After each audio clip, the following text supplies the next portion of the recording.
guys, welcome back for another week. The best 2 hours of wargaming is back on, and we are live and better than ever. Whoa, yeah. I'm excited to be here. Excited to have everyone with us today. We're going to have a lot to talk about. First, let's get into it with Ruff and Tony, the two live men. All of a sudden, they've gone live. Let's talk about your live events you had this week. First, Ruff, congratulations on your 3 years anniversary. Yep. Talk about that. How did you go? And well, I think I mentioned it briefly last week. I said, "Oh, maybe I'll do a live stream," and you were going, "Yeah, sounds a good idea." And I wanted to do something to thank everyone for putting up with my nonsense for 3 years. And it went very well. I didn't advertise it anywhere apart from on the channel. I should have advertised it on the Tack Up Facebook page, but I thought it was a little bit self-indulgent. But even so, goodly few turned up. Really big, for me, a big crowd turned up and wished me well. And we were chatting about things, and suddenly it took a life of its own. And we started chatting about different things and what we're playing and what we thought of this, what we thought of that. So it was really good fun. So thoroughly enjoyed it. Might become a semi-permanent thing. Just call it Rough Talks. And just talk about nothing. Live, it's a different animal, than trying to do your thing, because you can't go back and edit it or anything. But you do get that interaction with everyone, right? You get the comments. You can reply back to them. You can, you engage with your viewers and make them feel, kind of give them the personalized touch and stuff. Yeah, but it took to learn all the sort of buttons and whizzes and bangs and things it does. It took me a while. It took me an hour to realize I could click on a comment and highlight it like you do. And because I was answering them in the chat, but then I thought, oh, crikey, I can highlight it so everybody can see it. And then you answer it, we're talking about speaking of which is highlighted saying hey to everyone out there. Steven Roberts, how you doing, buddy? Good to see you. Harold Herman, we're going to talk about Herman just a little bit. I've heard of him. Yeah, he's a little known designer out there, but we're going to talk about Herman in a little bit here. Dave's Gaming Cave, how you doing, buddy? Mike, is he done with the move? Is he done no, yet? If you look up there. I mean, he's making a full-time job on this move. William, how you doing? How you doing, buddy? James, good to see you. Fred O'Sullivan. From the Emerald Isle. Hey, we're going to talk about Mike here in about 10 seconds. We're going to give Tony his. We're going to talk about Tony and his live show. So, Mike, stand by to get blasted for that. And then we have Jeffrey. Good to see everyone. Thank you so much for coming out today. Steven, he's playing the most fearful sacrifice. Yeah, it's a little game. Would have been nothing if we wouldn't have broadcast and talked about it on our channel. Yeah. But everybody's talking about that. There's Mo. How you doing? Good to see you. Good to see Mr. Mo. All right. So Tony, you had a little live thing going on. Yeah, that was pretty cool. So Mike had messaged me last week, or might have been about a week or two ago, about doing a live stream because Mr. President getting towards the end, pretty much so 99.99% done, and he wanted to show it off. And he's like, he knew I'd been playing it. We've been playing it off and on.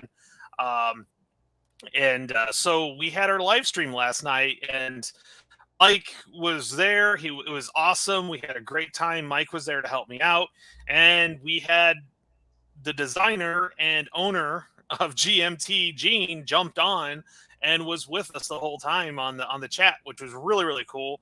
I saw Jester, you were interrogating him about some questions. I was. I've got some screenshots for questions and answers. We're gonna have questions and answers on here.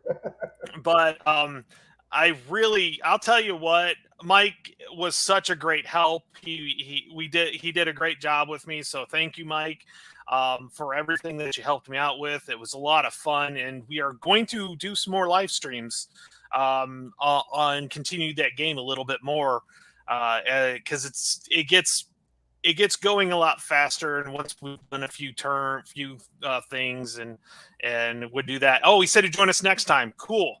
I mean, it was nice. Gene was very supportive of it, and it was really, really good. So I was very, very happy with it, and I want to definitely thank Mike for being there with me as well.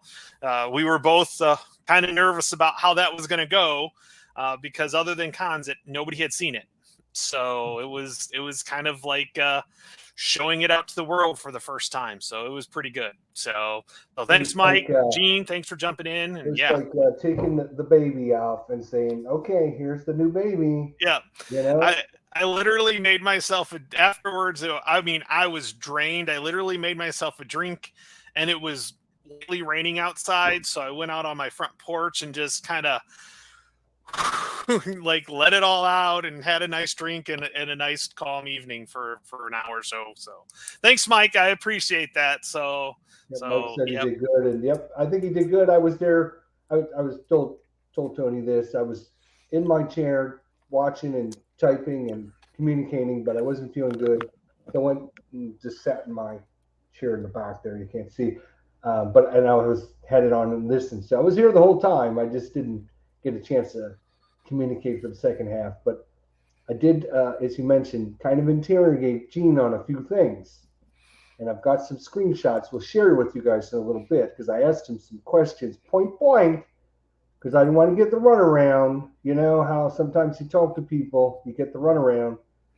Gene seemed really good. He was answering all the questions, so and he seemed like he was being the designer. He was helping out, giving you some advice and telling you, oh, that's a really good move, and all that. It was really interactive, so that was great.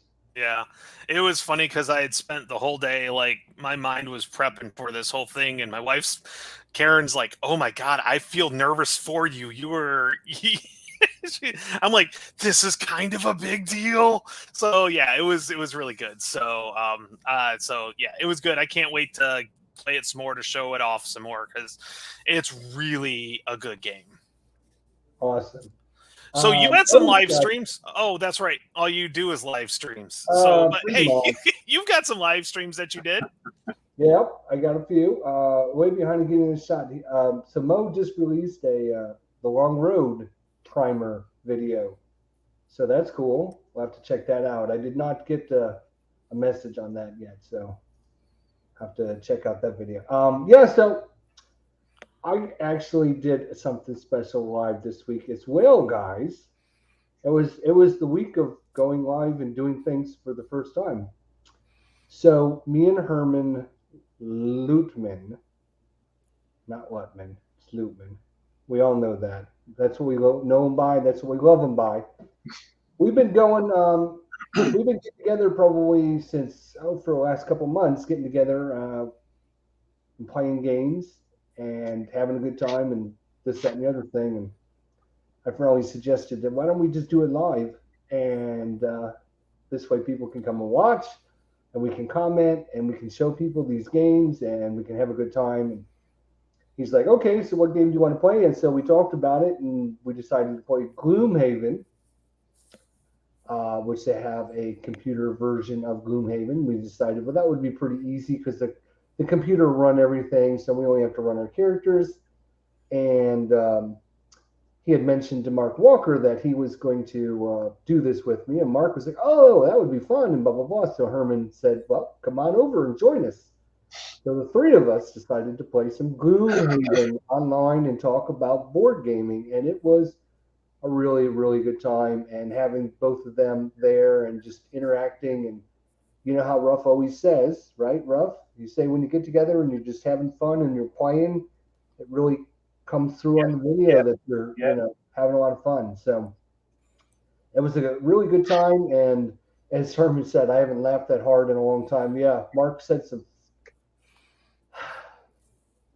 I think he sent me the emergency room now because I was doing like Tony, right? Because it was a big first event. Yeah.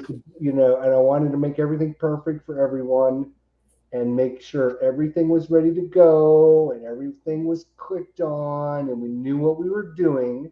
And literally the first move Mark Walker goes to make, he clicks on the wrong thing, which freezes his character in spot.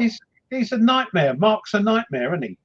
He's a great designer and writer, but he's a nightmare. He's like, oh, I'm sorry, I clicked on the wrong thing. And then, like, literally, we're like, oh, it's okay, don't worry about it, blah, blah, blah. We took our next turn. He goes and does the same. I'm like, are you kidding me? How can you do this to me? It was so funny. It was just his face, his reaction was, you're not going to believe this, but I did it again. It was funny. So we had to, I basically at that point had to restart the scenario because it's Gloomhaven. Hey, Jester, somebody says your mic's sounding a little different. You're sounding a little tinny, like it's your webcam mic and not the mic. Is that you got the right mic selected? That's a good question. Let me find out. You're a little quiet, so yeah. Really? Which may be a good thing, but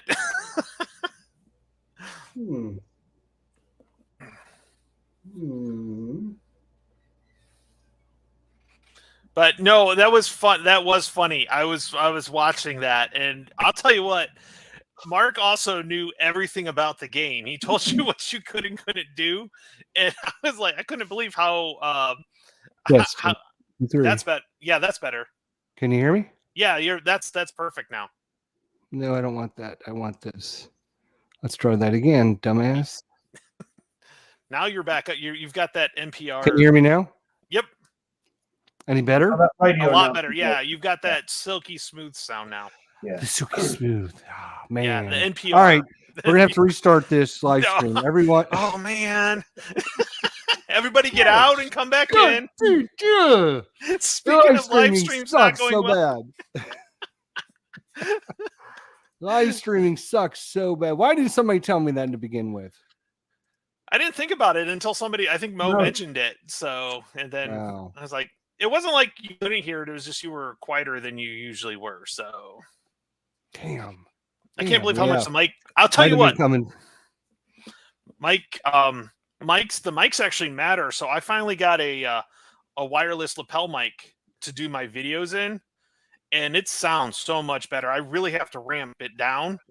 Like when I edit it, I actually have to literally take the whole volume, but it makes it sound so much better. So, and I think Ruff, you use a lapel mic, don't you? I used a $10 lapel mic that plugs into my phone. It's brilliant. Yeah, it actually, I can't believe how clear the sound, how much better the sound is. So. I tried to use it on here, but it doesn't seem to want to. I don't know what it is. Match up. I've tried the right plug. It has to use a certain type of plug to go into the computer. Yeah. But Mo's right. Yeah, it's like we talked 20 minutes beforehand. Neither one of them said, "Hey, your mic sounds a little off today. Maybe you should check your settings." Oh well. Hey. Well, also that's what Mo does. That's like, that he does that's part of one of his jobs that he does. So he does a lot with, with the calling hockey games. So he's knows. A commentator, isn't he? Yeah. Mm-hmm. Yeah. Yep. Like Butter Jelly. I love the strategy in Gloomhaven. Sent to Ingester first, the weakest character between them, Leroy Jenkins. Oh my God. Yes. So we had a great time. I'm sorry. We got a great time to play. We decided we're going to go ahead and make this like a pretty usual thing. Once a week, we're going to get together. I'm going to call it Board Gaming with Herm. And we'll occasionally have other guests besides just me and Herman. We're going to have other people that might want to join us in. And if you have access to the game, then we can have you in on the show as well. Other designers, other creators, other people. Tony and Ruff, you're, of course, invited as well. So it should be a great time. We're going to talk board gaming. We're not going to be talking about war games. We're not going to be talking about sports games. We're going to be talking about board gaming, which is going to be just everything that has to do with board gaming. This won't be specifically about war games. Occasionally we'll play war games. We're going to play this coming week. I'll show you what we're coming up on this coming week. No, I can't because it's buried. We decided we're going to be playing Aeon's End coming up this week on Thursday this week. It's not Wednesday. It's going to be Thursday this week. So that should be a lot of fun. And if anyone has any games that they want for us to try or play, let us know. And there'll be other games that I might be teaching Herman how to play if he doesn't know how to play it. And we're going to be playing, like I said, either on, if they have a computer version of it, we'll be using that. Or if not, then we'll just use like Tabletop Simulator. So it should be a lot of fun hanging out, talking board gaming. Give us another chance to do and talk about board games, not war games. Again, this is not a war game channel. It's board gaming with Herm. So we're going to talk about all kinds of board gaming. Deck building is going to be this week's subject. And we're going to be talking about one of the best deck building games out there, Aeon's End. You guys played that one? I watched you play it a ton. You really like that game. Yeah. No. I was going to say, did you? Is there a tabletop simulator version of that, or is there like a computer? There's Aeon's End actually has a computer program in Steam you can purchase. Oh, okay, cool. Yeah. Cool. So the computer will run the AI and everything for us. So that should be pretty cool. Isn't it true that the games on Tabletop Simulator, as long as one person owns it, the others can be the guests? Yeah, that's just like Vassal. Yep. Yeah, as long as one person has bought the game on Tabletop, the others can join in because the other person's running it. The person that owns it, if you like, is running the game. The modules in Tabletop Simulator are free. Not all of them. You do pay for some of them. Oh, okay. There are some you have to purchase. Yeah. Okay. Yeah, but yeah, no, I think you're correct. Yeah. I think you're correct on that. Like they can come in and play as long as like the ones you purchased, you can go in and play it. And you just can't save the file or anything like that. Yeah, the person who owns it controls it. Yeah. Yeah. Right. Kyle is suggesting Nemesis. Nemesis is the great game, but again, guys, we're trying to get this done in a couple hours, right? So, and if we're going to spend half an hour or so talking about the mechanics of and talking about board gaming and the different games out there and blah, blah, blah, before we actually get into gameplay, we're probably only going to be playing the game for an hour to an hour and a half. And I don't, that would be one of the longer ones. I would have to we would have to save it and then pick it up back. So keep that in mind when you're suggesting things. Anything that falls into an hour, hour and a half is usually going to be perfect for us. But Nemesis, great game. I would highly recommend it. I'll tell you what, he loves Gloomhaven. Sure. What might be a good one? The one I've got it as well. I've got a video I haven't edited yet. The Star Wars Outer Rim. If that's on Tabletop Simulator, that might be a good one to do. I think that's pretty fast playing. The Star Wars Outer Rim. Oh yeah. When you just did an unboxing of it. Yeah, I've got it up the top here, but I've got a video, but I haven't edited it yet. So that looks a fun game. Oh, some great suggestions by people already. Beatles Eternally, what's going on, my friend? How you doing? Good to see you. Zombie Side. Oh, there would be a good one too. Right.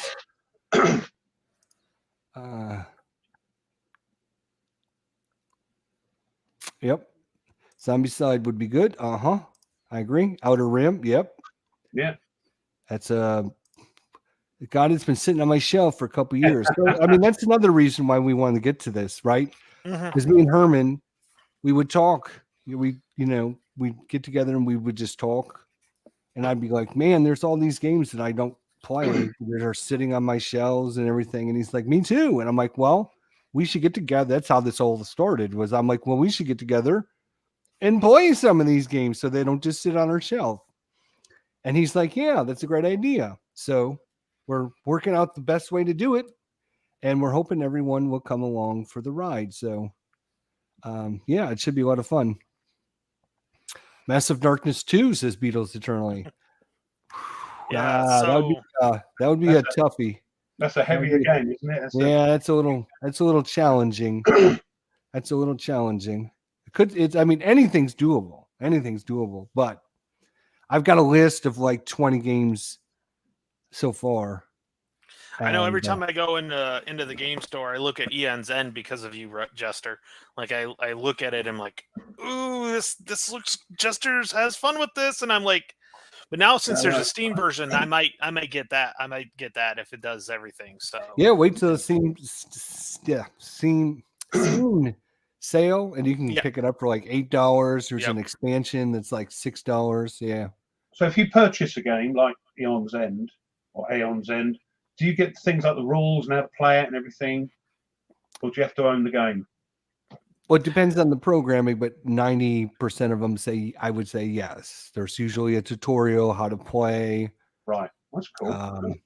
You know, and then they kind of go over things with you. Yeah, if you look up Steam and you look up board games on Steam, there's so many people are going to the digital version of that. Don't now. get me started, Tone. I've got enough with this. Yeah, but this doesn't show up there. I know, but we had the Shelf of Shame a couple of weeks ago, and it'll be, there'll be more. I mean, I've got okay. So here's the thing: is that when you have it as computer version of it, it's one of those things that you can play just a little bit. If you've got 20 minutes, 30 minutes, it's easy enough to play. So yeah. So that's why I say that. I mean, the problem is it's like Jester's playing Folklore Night. I've got that. I've got all 3 available expansions for it. It's just getting it out and playing it. It's yeah, fantastic. Yeah, pretty cool. Really neat game. There they are. Folklore. Oh yeah, there they are. So you should get it out and play it, Ruff. I want to. We should do it. Somebody's holding me down for 10 games this year, and he's going to. Usually, you're running through the tutorial, and then it's trial and error after that. Yeah. Okay. Yeah, because we figured out in Gloomhaven that we got in the mission and played the mission, but we never loaded our equipment. We didn't know you had to load your equipment before that. So he went in commando style. Now, here's the other thing, ladies and gentlemen. Boom. Here's another one. Spirit Island. This is a great crossover game. In fact, I'm going to be doing a live stream of this tonight at about 7:00 p.m. Eastern Standard Time. First ever live stream on my channel, Spirit Island. Awesome war game, crossover game. Highly recommend it. And one I think, Herman could even play. Oh wow, Ian's End is only $15 on Steam. It's the base one, but I would have all these computer versions are very cheap. Yeah. I'd have to get the whole cart. I'd have to get them all. I'd have to get them all. But $38 for all of it. I think if you buy the board game itself, just the base, it's so yeah. Well, if you wait till this goes on sale every other month, Steam has some kind of sale. So yep. So he was going commando. They were going au naturel without their equipment. Yeah, they obviously know what I mean by going commando.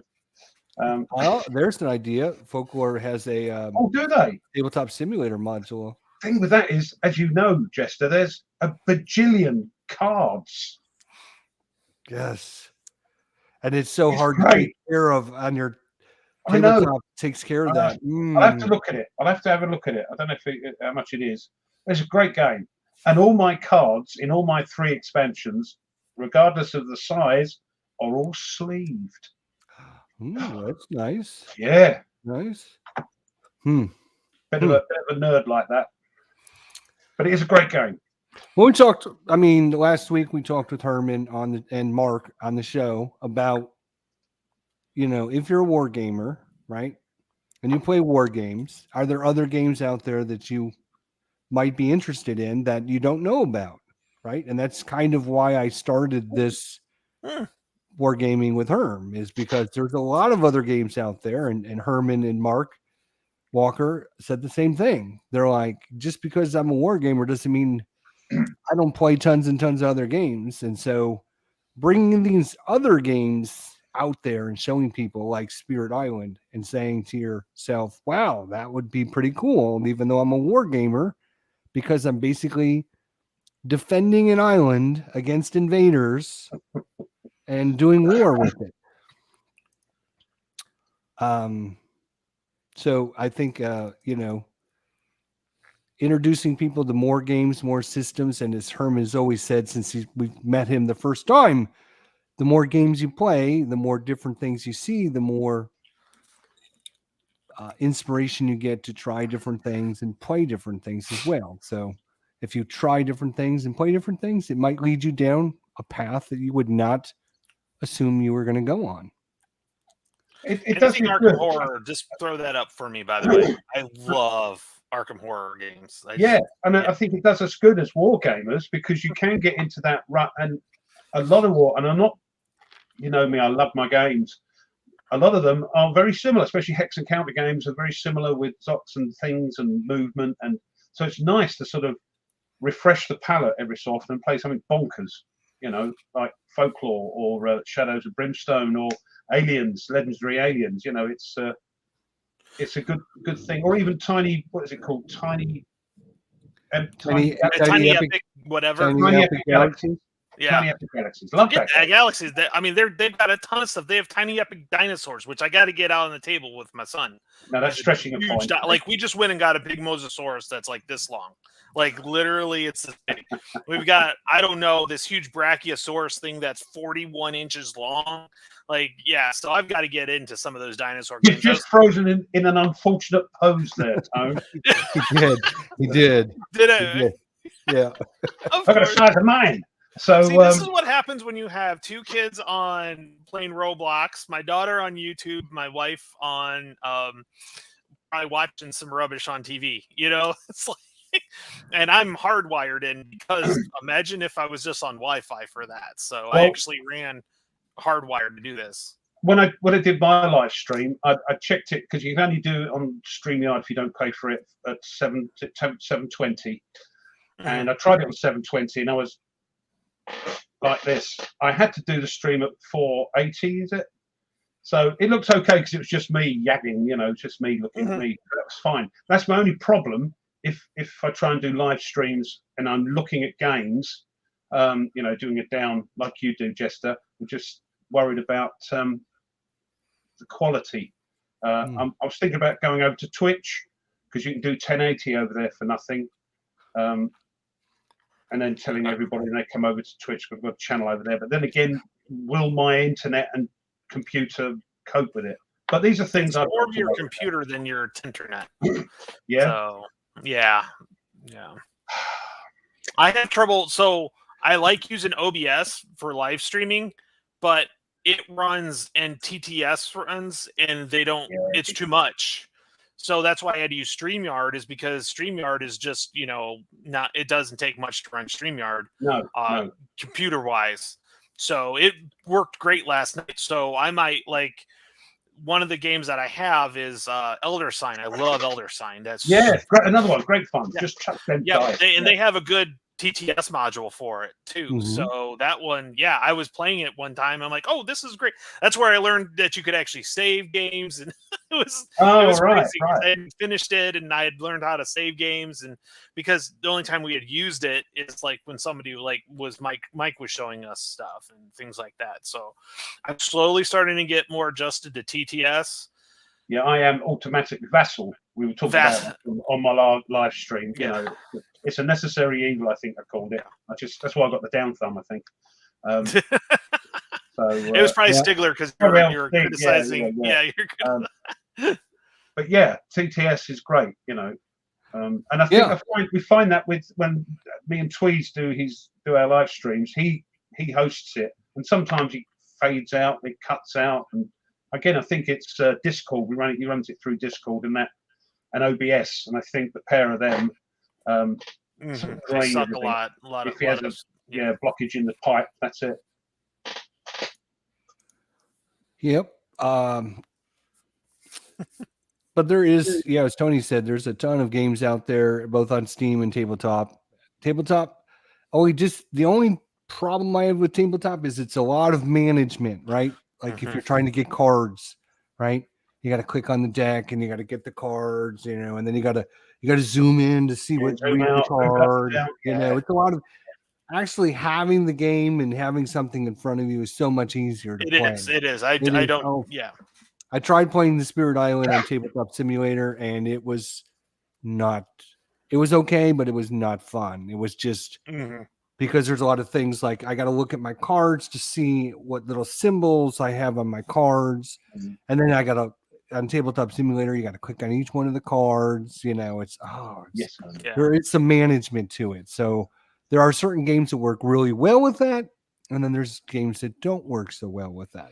So I have not found a good Hex Encounter TTS game. Like it is a pain in the ass. Even World of War. I know Lock and Load loves TTS. Yeah, it's Hex Encounter. Zoom in, move out. Yeah. Oh, I've got it for. What a funny color. You and a little yellow there. I got Jody freezing. I got Ruff turning into an alien. Oh my god.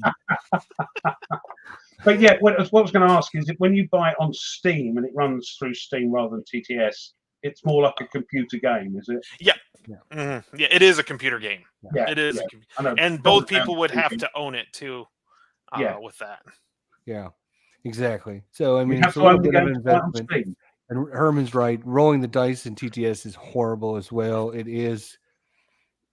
Yeah. There's nothing like grabbing 2 dice and rolling them and seeing what you get. Hey, I got double 5s. I got a 10. Just roll 10. Yeah, all right. What do you want, a biscuit? What do I have? Yeah, I'll take a cookie. We call them cookies, not biscuits.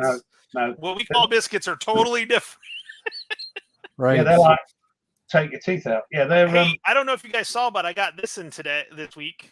Oh, Red Gauntlet. Yep. So I have all the expansions for Heroes of the Red Star, and so that's going to be going up pretty soon. And I got one other Panzer Grenadier module I've been looking for, and I got for a good price. Oh, Road to Berlin. Yep. Did you get it at a good price? $50. That's not bad. Good. That's not bad. But everything else I've seen was like $80, $90. I don't know. Yeah. We must stop playing this stuff because the price is going through the roof. Right. We got to stop talking about it. So yeah. But no, I'm looking forward to Heroes of Red Star. I'm also looking really forward to that solo module that they have for the Harvest. Yep.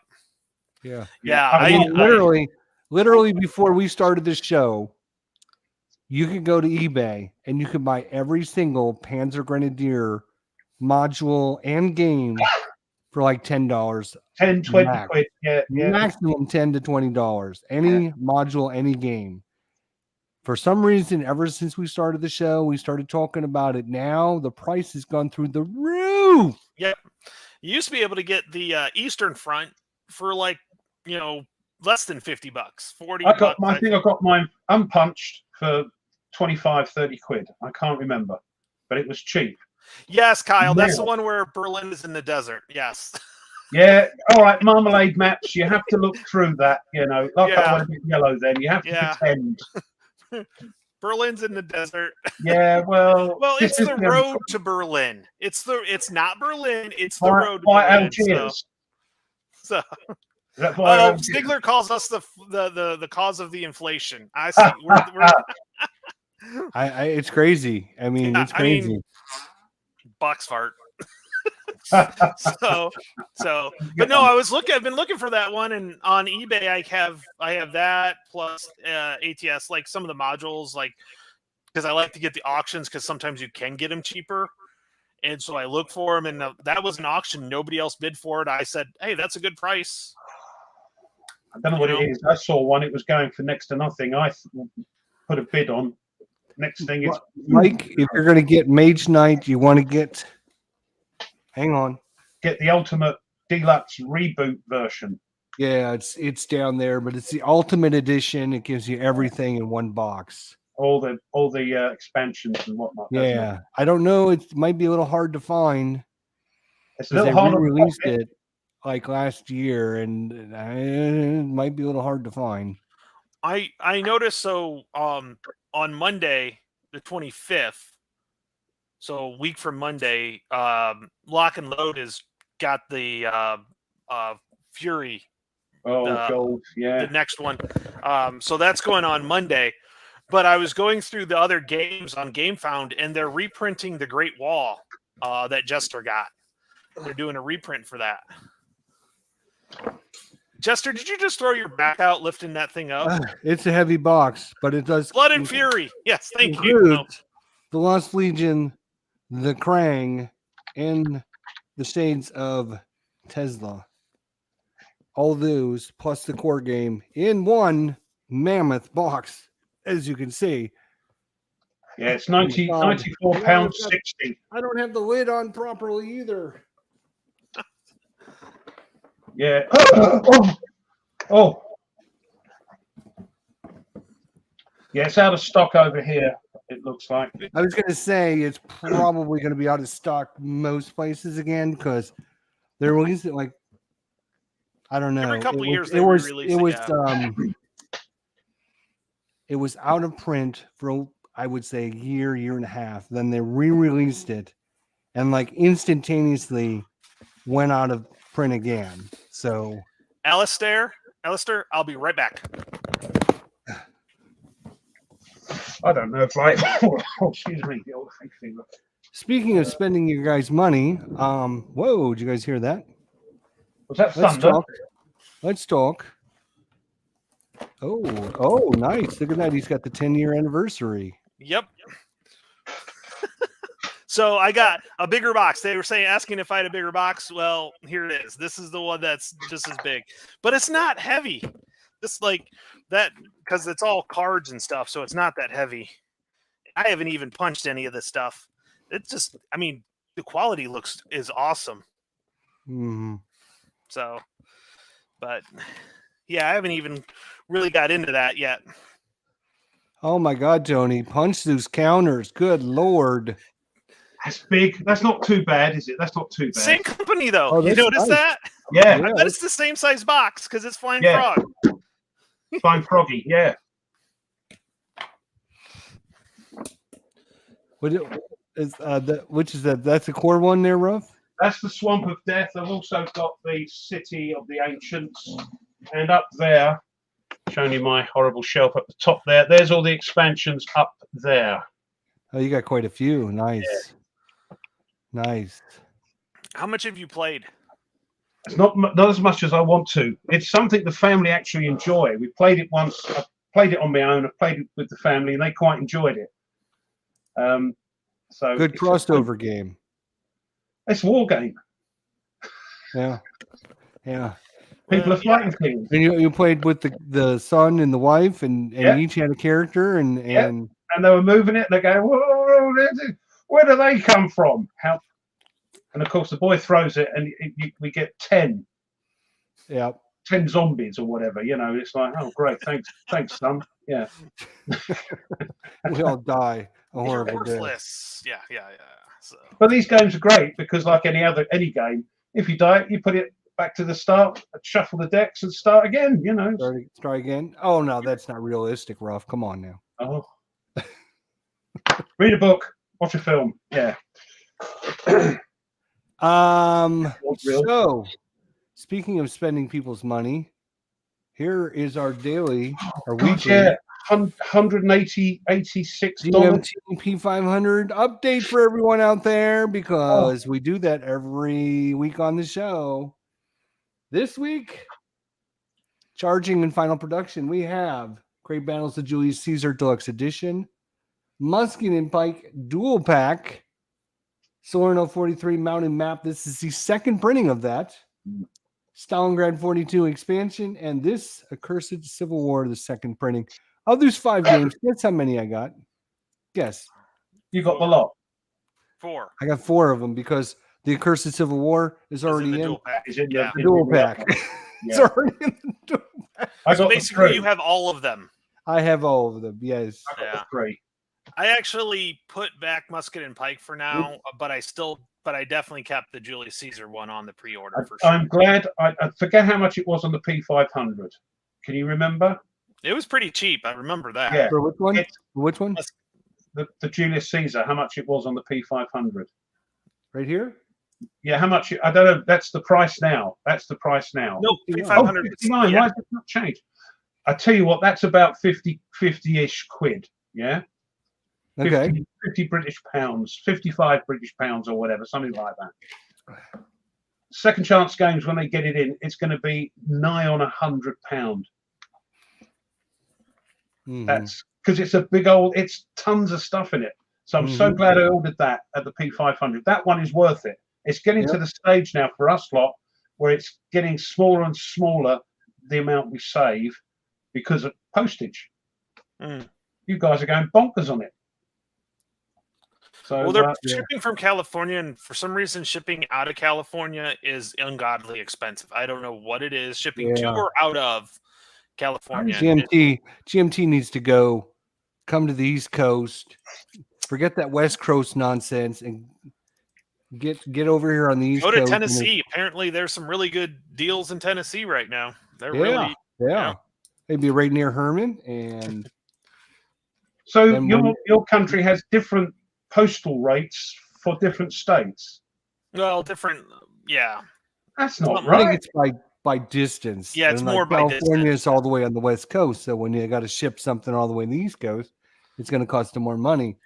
What I find interesting, if you look at the United States, 80% of the people live on the East Coast. The other 10% live in California, and then the other 10% live in the rest of the country. Colorado, Miami, Montana. So, what I found interesting is I forgot to finish my pre-order for the CDG Pack 2, and it's actually cheaper for them to use UPS, which always used to be more expensive than using the Postal Service. So and I ordered, they had 3-inch boxes. They had the 3-inch boxes, which I like to put the expansions for the Panzer Grenadier into those 3-inch boxes.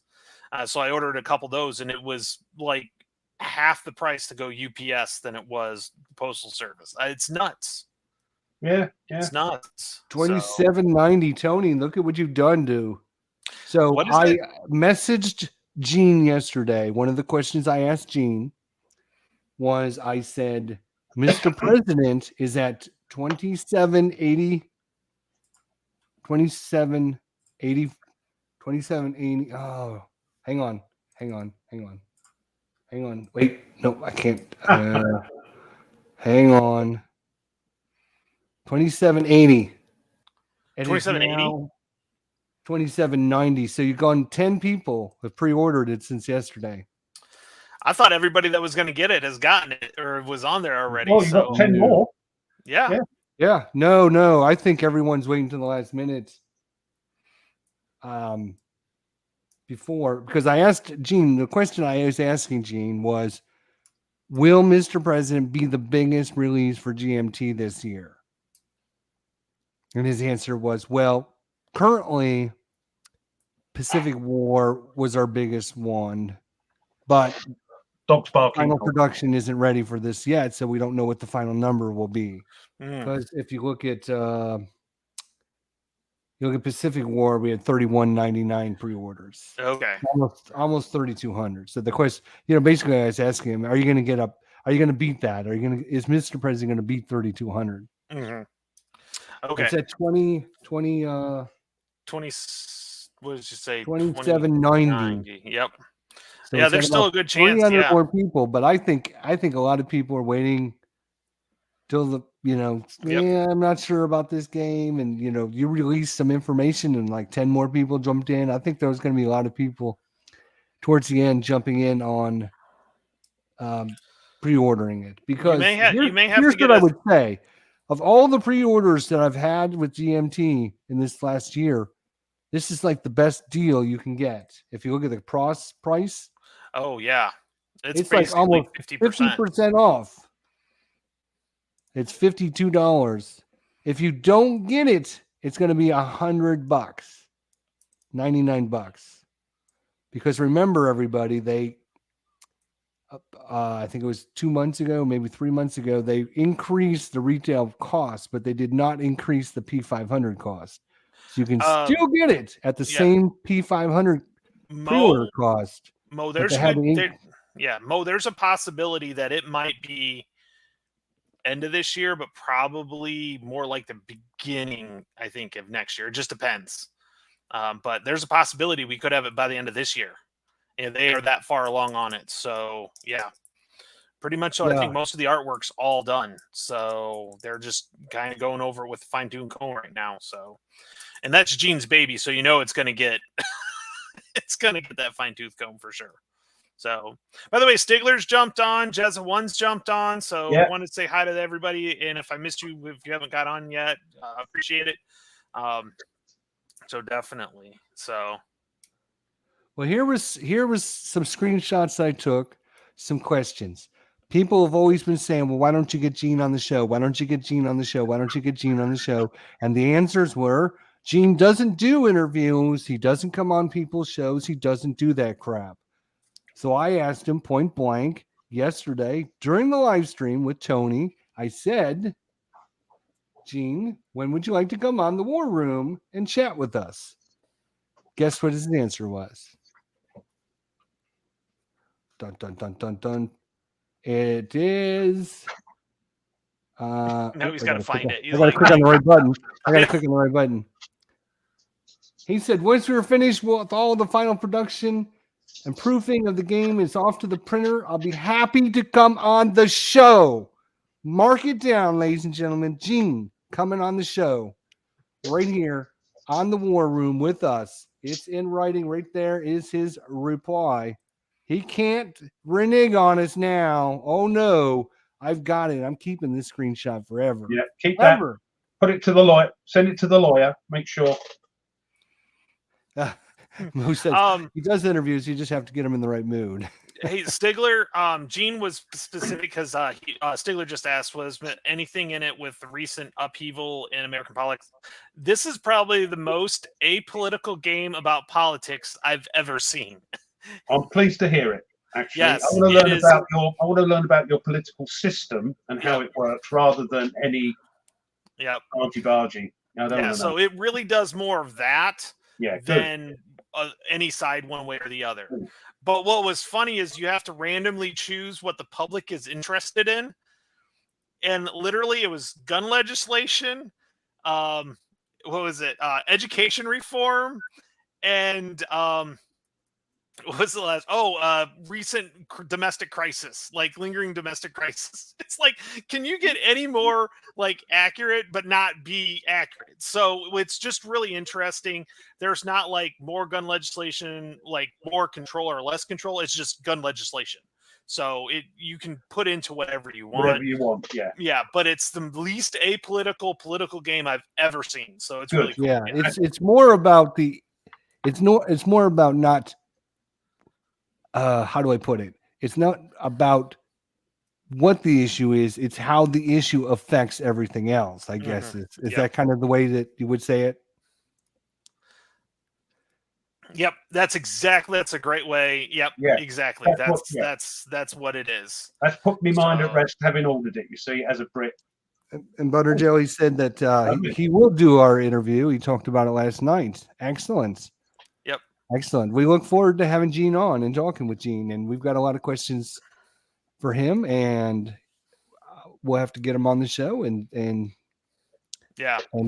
introduce him to everyone and talk to him about his game, his design. And he seems like a really great guy. So yeah, he was really helpful and supportive and everything last night. It was really, really cool. It was really, really fun. So, although I was a little miffed a couple of weeks ago when they didn't put us in their little newsletter, but that's going to be remedied. Better be remedied by next week. I tell you. Well, and here's what I'm going to... Okay, Stigler, maybe I should change the way I said it. It's an apolitical government game. How's that? I think that's a little bit better way to describe it, because you can't have an apolitical political game. It's an apolitical government I got what you were saying, Tom, yeah, and I'm glad and I got it, because it doesn't matter. If you've got a designer's bent on something, regardless of what side of the fence you're on, it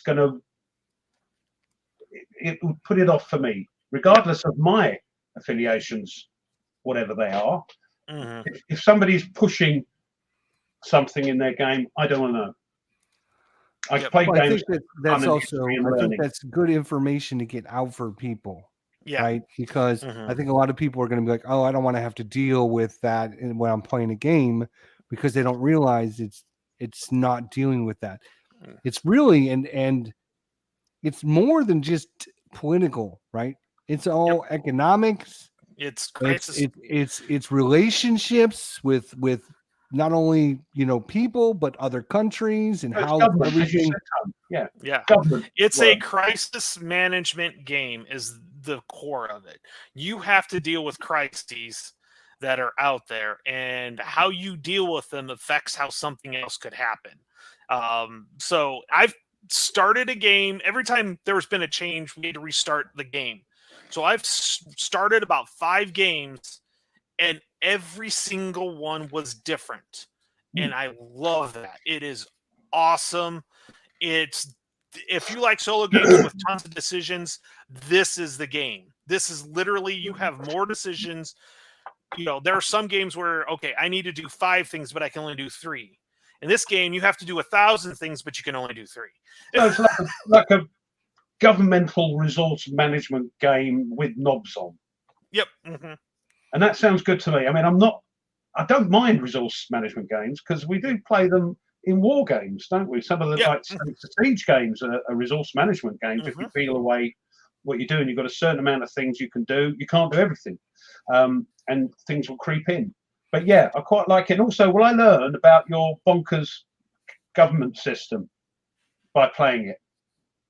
Will I become more au fait with your system? Yeah, I think you would. Yeah, You'll become more, but you won't be like an expert or anything. No, but you'll understand understand how things, Mhm. Right. And I think the whole thing, for me anyways, and just by watching Tony and playing it and hearing what they have to say, it's kind of a lot of, doing things to keep things under control that are problem areas. And making decisions on, okay, well, if I do this, then this is going to happen over here, but then this will happen over here, and how everything interconnects and works together. I mean, Jez, don't start. You'll start triggering people. Stop it. And I think that's what he's trying to do. Is there cards in it? Is it cards? Yes. So the cool thing is you have 4 or 5 different sets of cards. You have natural disasters, terrorism cards, and a couple other things. And then you have, I think it figured out to be 130 event cards, but you only use a finite amount of them each game. So you could literally play the game again and have totally different cards. Right. Yep. Sounds great. Yep. So I'll tell you what, it looks lovely. It looks big. Yeah. It is massive. You might need to rent out the house next to you. Will I get it on there? That's the only game you could get on there. That's what I mean. Yeah. Yeah. It's beautiful. The artwork is phenomenal. The gameplay is really good. And we are going to go through more of this game. If we can do some more Friday nights, I kind of like that idea of just doing a live stream on Friday night and playing for 2 hours and looking and going seeing how it goes. So, it's really a good game. The game looks like most of the game, what it looks like, anyways. Yep. And as good grief. And as Mike had said, that is 99% final artwork and stuff. And this, of course, they find typos or something else that's wrong. Yep. This will be pretty much what you see when you get it. Yeah, so. the physical artwork and stuff, it's just making sure there's no typos. So what you see is pretty much what you got. He pointed out to me what the issues were, but it's not a big deal on that one. So it's nothing, groundbreaking that will change anything. So, but I'm just going to say, I'm looking forward to the old book you have, your flip book. Oh yeah, that is so awesome. The flip book. We're going to show you the flip book in just a second because I think this is part of the flip book. But before I share that with you, the reason I took the screenshot was because I asked Gene another question. Nor have I, Stig. I haven't seen it either. The other question I asked him was, of course, I've been harping on this for months on the channel here. If you haven't pre-ordered Combat Commander, go get your ass over there and pre-order it now, and all the expansions. So, I didn't see what his answer was to that. By the way, I said, "Hey, Gene, can we get a Combat Commander reprint? Because with all the expansions. I've been pushing this each week to get people to P500 them. So come on, let's get this done. And his answer was, well, he was answering Tony back, but he was also answering me at the same time. This button here. I just sent Tony a short list of reprint priorities updated yesterday. Combat Commander is number 3 on the list, so it's probably going to be early 2023 for the reprint of Combat And that's Commander. not me, Tony. That's Tony Curtis. Yeah, I think so. Yeah, Yeah. yeah, that's Tony Hollywood Curtis. star. God bless him. Yeah, I'm not a part of that. So don't look at me. No, you're Anthony. Are you Anthony? Anthony. So Anthony. the interesting thing is, it was number 3 on the list. So what do you think reprint priority number 1 and number 2 are if Combat Commander is number 3? And I bet you somebody out there probably knows. I don't Ooh. know. Yeah, that's an interesting one. Now, is this the flip book you were talking about, Tony? Yes. Yep.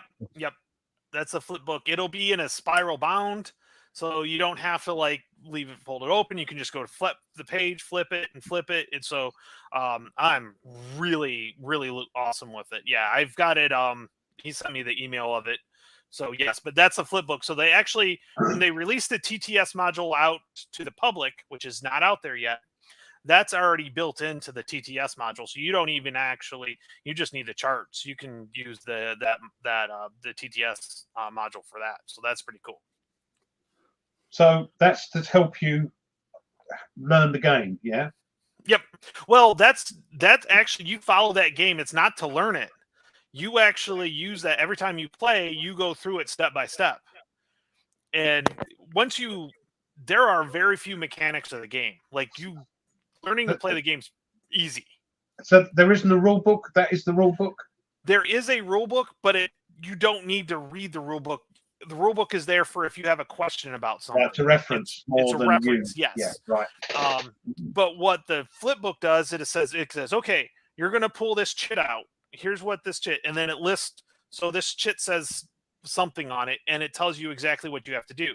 Pull a card from here and complete this card, and then you complete the card. And so really, you really don't need to read the rule book. It's just in case you have a reference or something. It's more to refer back to a rule question, maybe, something like that, right? Yep.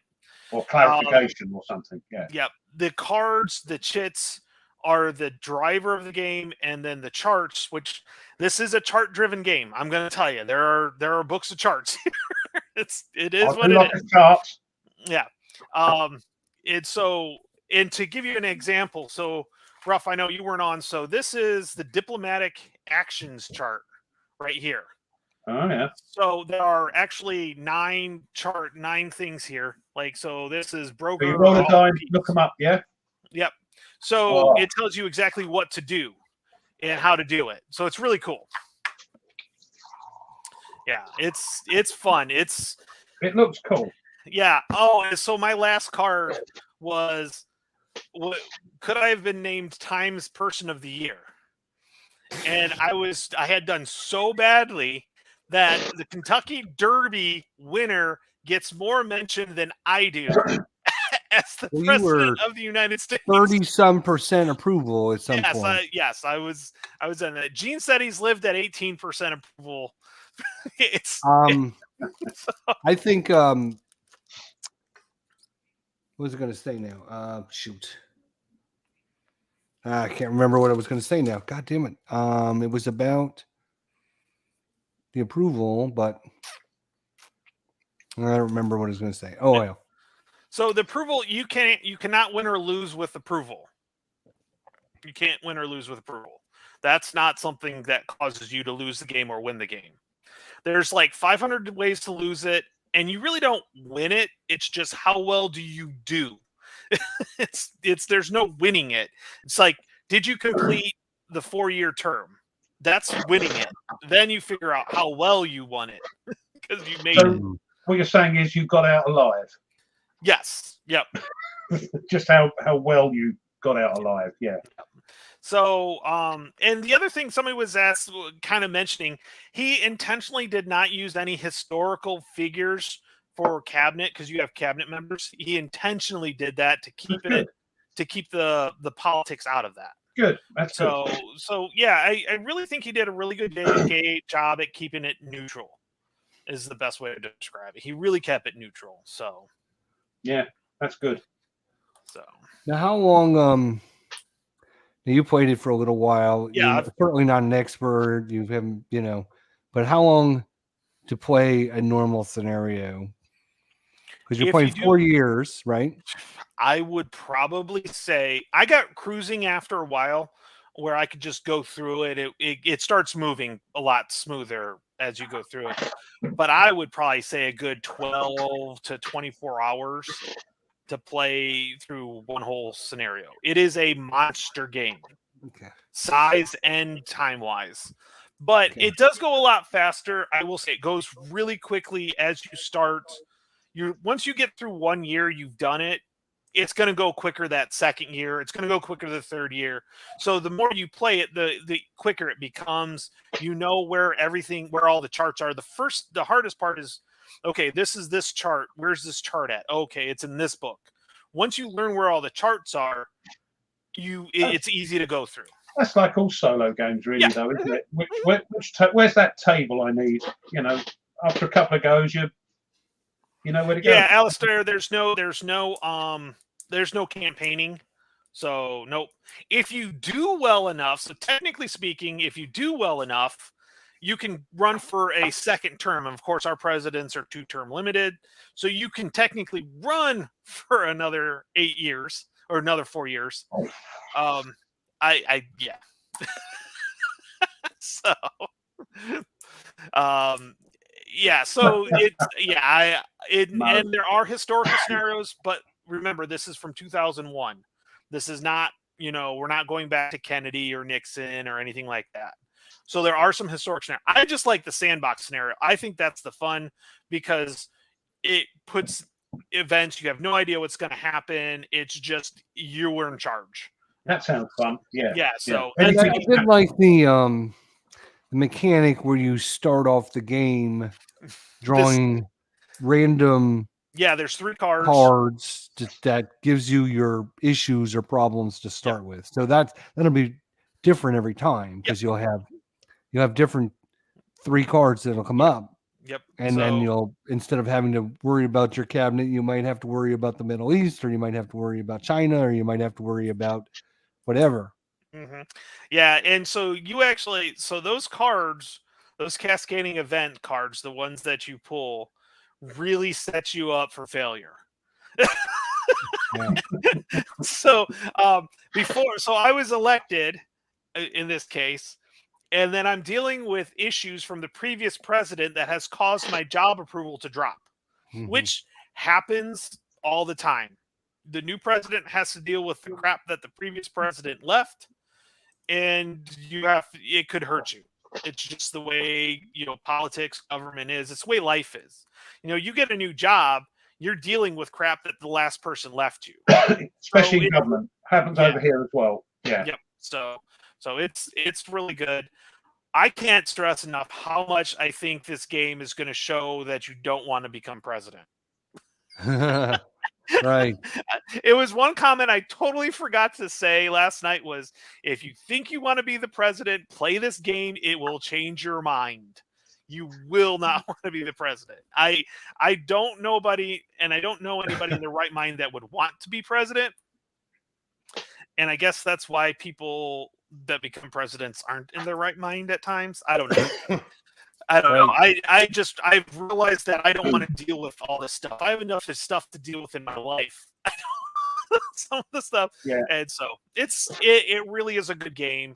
I'm actually developing student lessons on that for my classes. So I'll be using it in school to actually teach, because it does show the role of the president, of the cabinet, and things like that. So and Gene said he'll help me out with that too. So I'm excited about that. So that's cool. That'd be cool. Yeah. Yeah.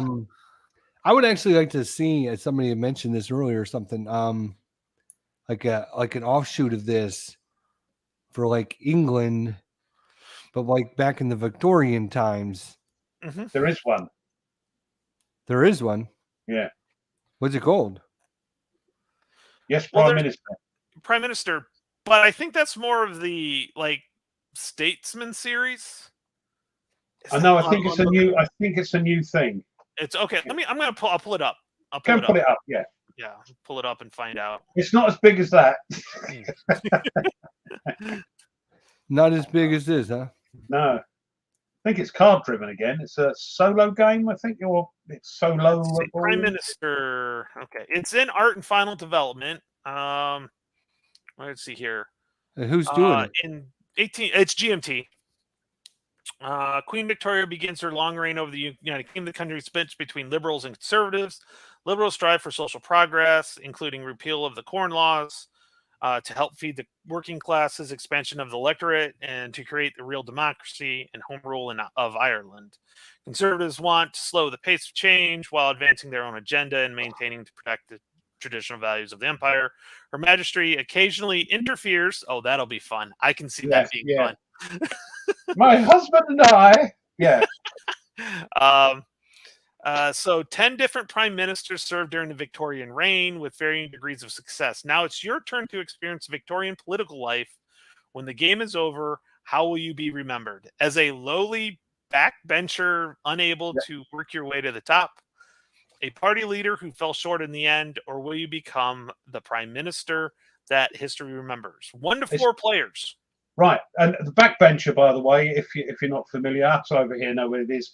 If you're a minister, you sit on the front bench. You might have seen it on the telly where they sit opposite each other. Yeah, you've got the front government ones and the opposition. Okay. And you know that distance is just over 2 sword lengths. It really is. That's how they did it. So you couldn't get up and stab someone. But if you're not in government, if you're not part of ministry, but you're still a member of parliament, you sit in the back benches. So you don't have control over policy or whatever. You don't have like the Home Office, not the Home Office minister, or you're not the foreign minister, the backbenchers. And there's a famous quote, I don't know who it is, he said to a young MP, he said, the opposition opposite, they're the enemy. He said, no, they're not the enemy. And he pointed and went, they are. Because they're going to stab you in the back, in other words. Yeah. Like they have over here. Yeah, it's 200 plus poker-sized cards. Looks good though. Yep.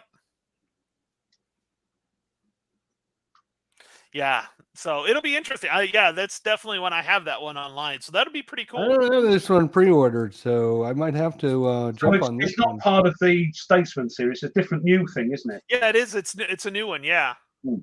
Yep. Oh, they have the rules and playbook already up in as of right, like the playtest as of look like April of last year. So They do. Art and final development, so it can't be too far off. Well, it doesn't look as sort of involved component-wise as Mr. President. It's in the in art and final development. Although I did find out another question I asked Gene was about when games were being released, because I think I even had somebody had asked about whether this is going to be released this year. So I thought, I'll jump on the bandwagon and I'll ask about Plum Island Horror.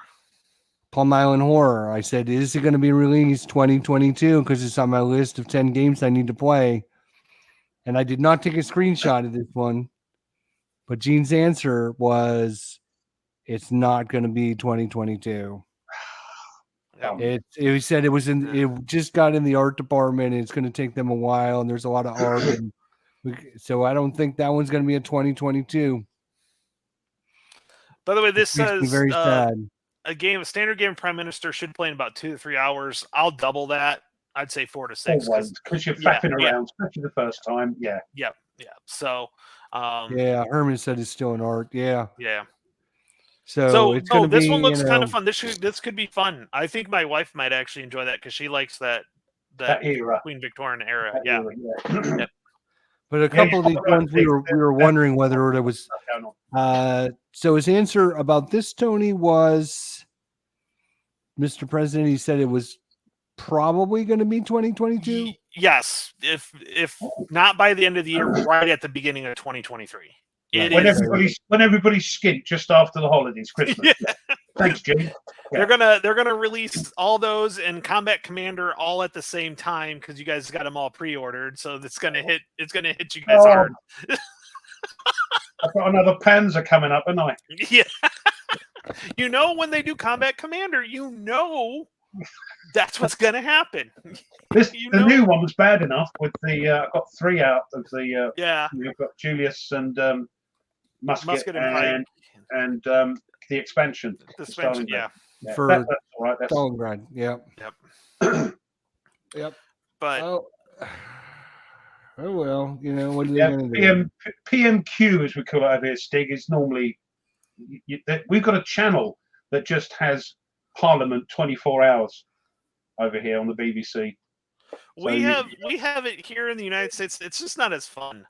No, they did. There's some. It's fun. Yeah, people get up, they waggle their papers and all that. You know, it's very British, very British. Yeah, there's a lot of yelling and screaming back and forth, and yeah, and the speaker has to sort of go, stop it. You know, that's to tell him off. Because when you actually get up to speak in Parliament, you see them at the dispatch box where they lean on this dispatch box. It's very old.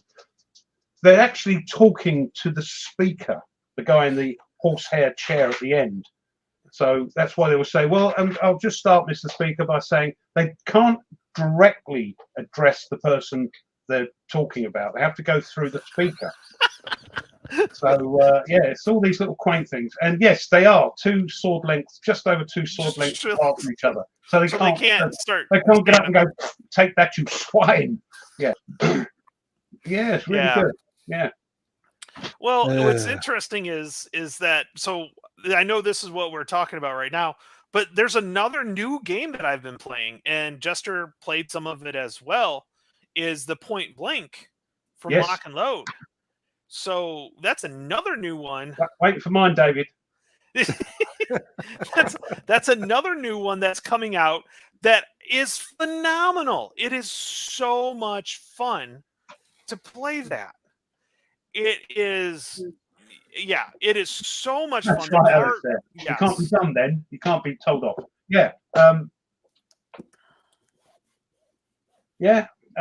David said, I've got to wait till he gets over here. It's fair enough.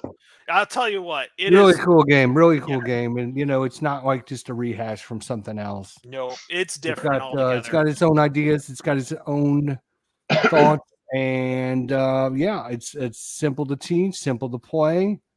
But kind of has that, mechanic where it's like, oh my gosh, there's so much strategy. What should I do? What should I play? Because you got a card, you got a hand of cards, but you can only play one of them. So do I play a move? Do I play a fire?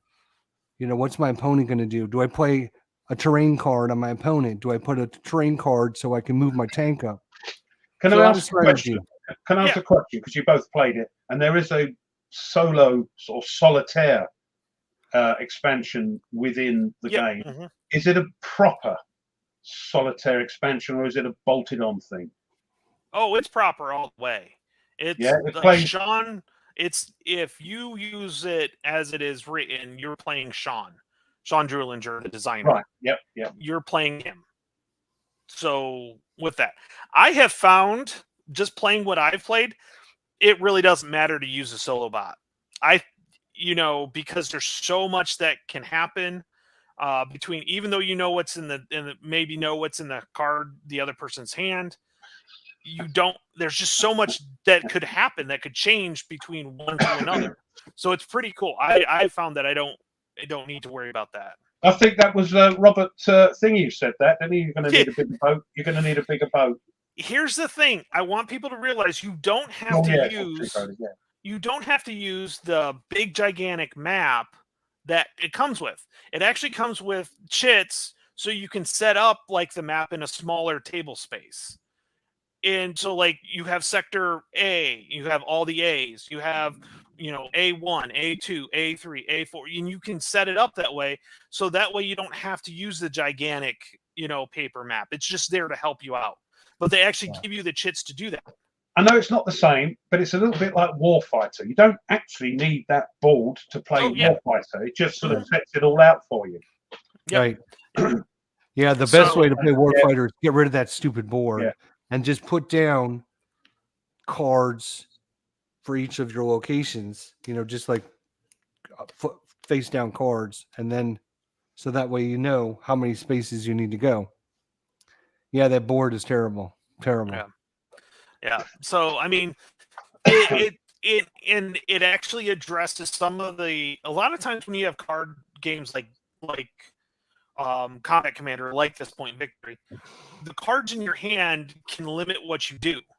But they've actually created, and that's why I did the live stream on Monday, because I wanted to go over that, because it took out some of the problems with a lot of card games where you can only do what's in your hand.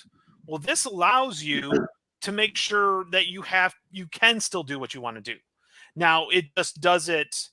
How does it affect the individual? So if you have the right card to play, great. You can do it on the whole section. The whole people move. Okay, you don't have the card, but you have a unit action. Then you're just activating one unit, and it can do what it's allowed to do. Then if you don't have anything, you can just discard a card, activate the one unit, do what it does, but then it gets spent. You can't use the word tapped. But we know what you mean, because we all play it gets spent. And so you have to spend an action to ready it before you can use it again. So it's just, you still can do it. It's just, there's penalties if you don't have the right card, but it doesn't stop you. Yes. Yeah, but it's more costly. You haven't got the card to do it. You can do something at least, but that's good. So I thought that was ingenious. I really do. It tells a great story, and it's just one of those things that I've gotten so excited about it. So the guy exhausted. designed... No, they use spent and ready. They use spent and ready, not tapped or exhausted. Tapped. But this is the man. The reason I'm looking forward to it, it's the man that designed Nations at War, for goodness sake. So Yeah. I think it's going to be a huge. What's going on with GMT? They've done Mr. President, right? We just talked a lot about that. They're also doing Prime Minister, but there's also another one on the P500. What's that? Total Dictatorship? Where you're dealing with the political struggle of Germany. Is GMT going like all political on us now? Look at this. Republic. Well, they have the Statesman series, which is that's the Versailles, which is public, Churchill. There's a new one called the Peloponnesian. Oh, Alistair? Yes, you are correct on that. The board is just a hint of the size. Yeah, because you've got all the other bits and pieces. You've got the player age. You've got you need drawers coming out your table. Yep. Yeah, I know, Jester. That what is von Clausewitz says? War is just politics by another means, or something along those lines. I've got to order that. I don't think I've ordered that. Oh, gold. Because it's solo friendly. Do I not have this one? Yes, I've got this one P500. What are you people doing? Seriously, like, why are you not? This looks great. Thousands of people wanting it, and great. Look at that. It's $55. Come on, you cheapos. Let's get on that in P500 and move it up the list a little bit, people. Come on. Yeah, because the higher the number of orders, the move. I spoke too soon. I've ordered it already. Yeah, I got it too. So I think it's going to be another good one. I swear. The other one I'm looking at is the Czech one, the 1938. Oh yeah. What is it? Yeah, it's the bell for the bell tolls. The bell tolls, yeah, something like that. It's one of the lunch game, I think is what they're talking about. Yeah. And you know me in Eastern Europe, specifically Czechoslovakia, Slovakia, the Czechs, the Slovaks, that Romanians, that whole area, like that rang my bell. No pun intended. Actually, pun intended in this case. Well, there's a lot of good games that we are waiting on there. I don't know. Good solitaire games. Yeah, solo games. Louise. There's a lot of See, the one that I'm really interested in, which is it's made the cut, so it's the India, the Deccan Empire. So this is medieval India. So this is 1200s, 1300s India. It's sort of the coinage, but it's a new series, isn't it? It's a new series, yeah. It's game one in again, it. It looks interesting. You get a set of glasses if you order everything under 500. No, you have to get one of them. Yeah. You know what I'm saying, guys? You know what I'm saying? You get Gene to come on your show and talk with you, I think, is part of what you get. The other one I'm looking forward to is the one set in the French Resistance. It was originally designed, because I was talking to the designer, as a 2-player game, but as it was evolving, it became more of a solitaire game with a 2-player option. So, that's interesting. I forget what it's called. Again, another sort of lunchy time, quick playing game, cards and things. Let's see, something about. You said it was in France. Yeah, it's a Resistance. Was that through GMT or is that Yeah, different company? yeah. Okay. It's not Banish All Their Fears, is it? No.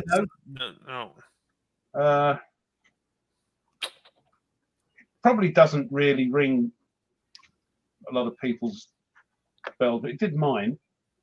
Because being a Western in the shadows. There we are. Yes, it's made the cut. It's a 1 to 2 player lunchtime CDG about the French Resistance. Yeah. But it was interesting talking to the designer, saying it started out as just a 2-player game. One playing the baddies, one playing the Resistance. But he said as he went through it, it was gearing itself more to a solitaire game, and they sort of Jason's the developer on it. Looks good. It looks good. Yeah. Nice little, yeah. Jason Carr's the developer on it, so you know it's good solo. Yeah. You know he's going to have that thing down, so. Yeah, that could be interesting. It's, I kind of like that, so. Yeah, Comancheria, Esther, I do like Comancheria. That's pretty good, so. Good stuff there. Yeah. Again, it's just me. It's nothing that it's not a good game. Again, it's the subject. It doesn't grab me. I think what GMT should do is have like some of these places if you want to pre-order things and they automatically just sign you up for it and then you just automatically get it and they sign it. GMT should do that. They should just be like actually. Do they have something like that? Yeah, they have something like that, if I remember right. If you like, you can actually set it to do just sign up, and then it doesn't matter what it is, but anything that makes the cut auto buys. I think it's more of the series of games. So, like, if you designer coin and it automatically does it for you. But it does. If you like a certain designer as well, you can click that, and anything that designer designs, it goes on your list. Well, we don't know any good designers, so I don't know any at all. So here's what's interesting. So those auto orders, it's basically you can go by category. So anything American Civil War goes through. Any of the 2002. I've deleted that. Month Club. That's basically what this is. Yeah, I've deleted that from my webpage. Because that would be terrible. Yeah. Or you like you said, you could do it by designer. Yeah, which is pretty kind of cool. Yeah. I should just set that for coin for myself. No, I can't. Red Dust Rebellion, waiting eagerly for that. And the British one, right? Only because it's the British one. But I'll tell you what, we'll sit down and play that one when it comes out, Ruff. You and me and Jester, we'll sit down, we'll play it and have fun with it. So both, or the British one or the Red Dust? Both. Right. Whichever comes first. Yeah. So that one I'm looking forward to. Berticelli's looking for a good designer, by the way. Aren't we all, dear? I think those are really meant for like game stores and stuff like that for them to order. Or somebody that there are people that just play one type of game. Yeah. Like there are ASL. There's people that just play Great Battles of the American Civil War, nothing else. Or, GBOH and nothing else. Mm-hmm. Yeah. I don't know how that works, but I'm like most typical war gamers. Ooh, something new and shiny, just shiny. Yeah. Yep. I'm like a bass in a fishing contest. Shiny. Yeah. I am just wondering if they're going to have the new AI system. I bet they will, because that seems to be coming with all the new coin games. And it's also designed by the new chap. It's the guy that does 3-minute ball games. It's not designed by the guys that normally do the coin games, Bulky and all that. I know Vocals walked away from that and said, "You guys do your stuff." Like he's basically said, 3-minute ball games guy has designed this. Jay Carmichael. Yeah. Yeah. It's one of those things that they're asymmetrical, and generally the winning conditions are different for each faction. So you're gonna focus on something different. Yeah. So yeah, it's kind of fun that way. Really, really, really cool. And it reminds me of that sci-fi. The Expanse reminds me of the Expanse. I think that's what it's supposed to. I think that's kind of that inspiration. There was a game based on the Expanse called. Was there? The Expanse. Yeah. But this, even if it isn't, it just reminds me of that series, which I like. I watched a few of them, but my brother-in-law loves them. He says I need to watch them all. Loved it. Yeah, all the intrigue and political stuff going on. Mm-hmm. Well, that's interesting that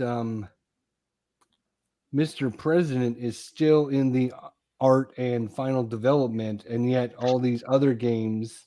And they're not. It's not at the printer yet. It's close. But all these other ones are listed at the printer.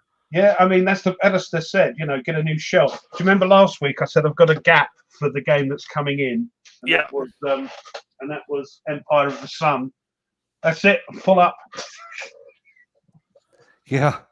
New series for us war gamers to go away from the table, fat action battles. Yeah. That is true. That is. Jezza says the books are better for the Expanse. Oh, I have to have a look out for them then. Because I did enjoy that series. I was a little bit skeptical at the start.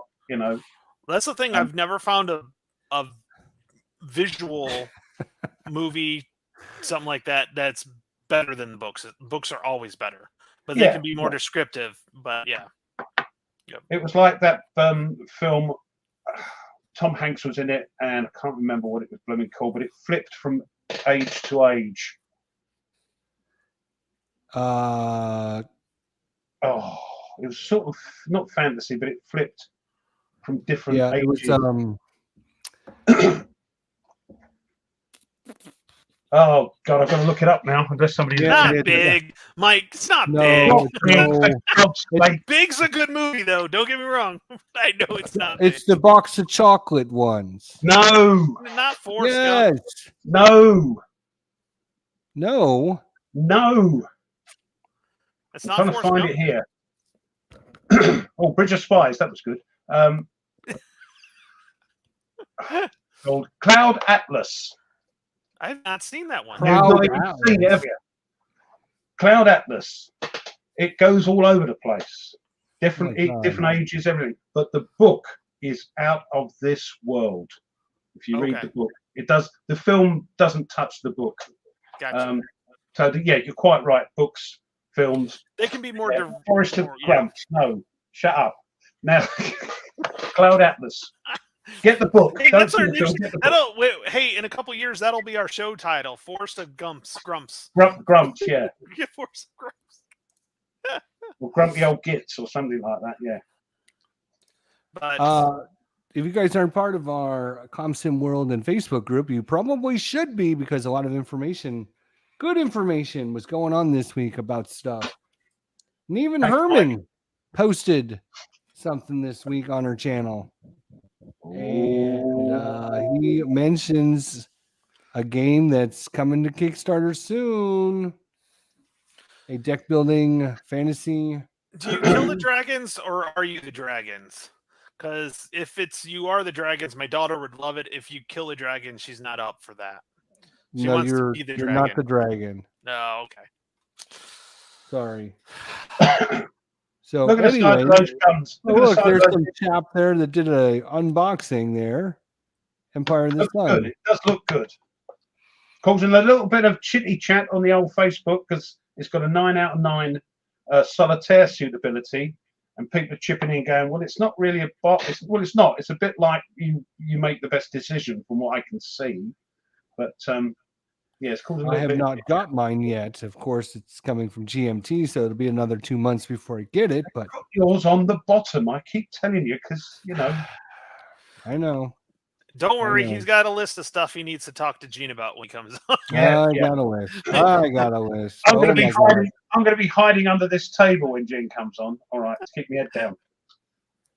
Speaking of things to talk about, we still haven't got to our topic for the day, or not topic, but our what happened in on this day in history. Right? Right. So our little intro today actually has my clue as to what happened today in history. So I'm going to share that with you guys now because I went through all this time and effort and trouble to make and show you guys and to share with you all this information.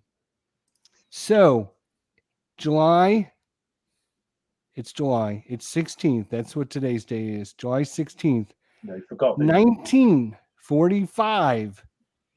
What happened in today in history? And of course, this is going to give you your hint.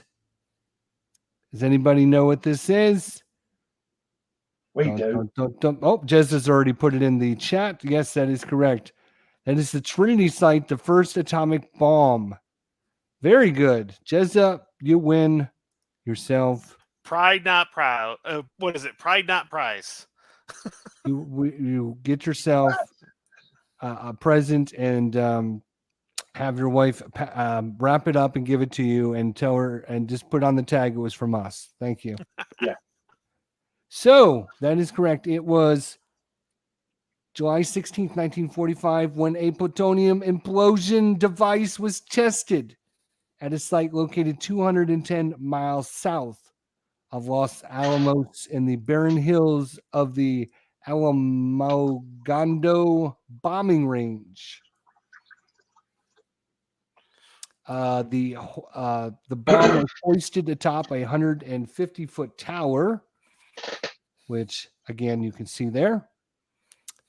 And the plutonium device or gadget detonated at precisely 5:30 a.m. over the New Mexico desert, releasing 18.6 kilotons of power, instantly vaporizing the tower and turning the surrounding asphalt into green sand.